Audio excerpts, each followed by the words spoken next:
ধনে, জিরে, লবঙ্গ, তেজপাতা, দারচিনি, এলাচ, কসুরি মেথি, গোলাপের পাপড়ি, সাজিরে, এক জয়ত্রী, এখানে স্টার, আর হচ্ছে একটা জয়ফল, আর কয়েকটা গোলমরিচ, আর একটা হচ্ছে শাল।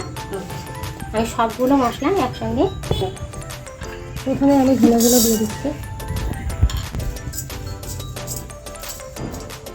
দিয়ে দিচ্ছি।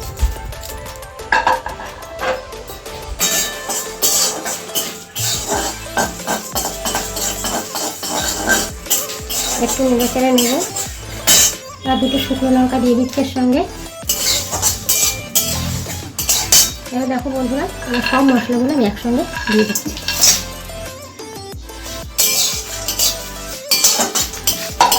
মশলাগুলো ভেজে নেব, সুন্দর একটা গন্ধ বেরিয়ে গেলে আমি নামিয়ে নেব। তারপর ঠান্ডা করে গুঁড়ো করে আমি তোমাদেরকে পরে দেখাবো। দেখো বন্ধুরা, আমি গুঁড়ো করে নিয়ে চলে এসেছি, এবার তোমাদেরকে দেখাচ্ছি।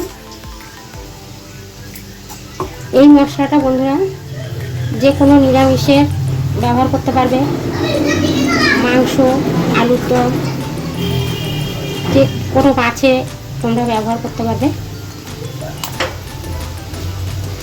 নিরামিষ রান্না এরকম একটা মশলা দিয়ে যদি রান্না করো তাহলে এর স্বাদ দ্বিগুণ বেড়ে যাবে। তবে বন্ধুরা তোমরা একবার এরকম করে বাড়িতে তৈরি করে নিও, দেখবে এত সুন্দর খেতে হবে। আমি যে মশলাটা এখানে তৈরি করেছি, দেখো বন্ধুরা, এখানে আমার অনেকটাই মশলা হয়েছে, অনেক দিন হয়ে যাবে আমার এই মশলাটা। তোমরাও আমার মতো করে বাজার থেকে কিনে না নিয়ে এসে এইভাবে পরিষ্কার পরিচ্ছন্নভাবে বাড়িতে তৈরি করে নিতে পারো, তাহলে আর বাজার থেকে অনেক দাম দিয়ে কিনে আনতে হবে না, এইভাবে বাড়িতেই তৈরি করে নিতে পারবে খুব সহজে। তবে আমার এই যদি এই মশলার তোমাদের পছন্দ হয়ে থাকে তাহলে একটা লাইক করে দিও, আর সাবস্ক্রাইব করে আমার পাশে থেকো, বন্ধুদের সাথে শেয়ার করে দিও।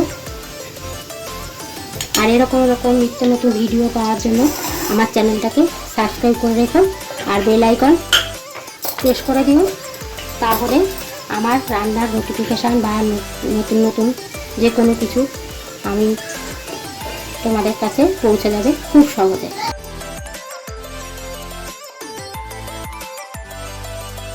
করে রেখে দিচ্ছি, এরকম করে তোমরা বানিয়ে এইভাবে ভরে রেখে দেবে, অনেক দিন পর্যন্ত ব্যবহার করতে পারবে।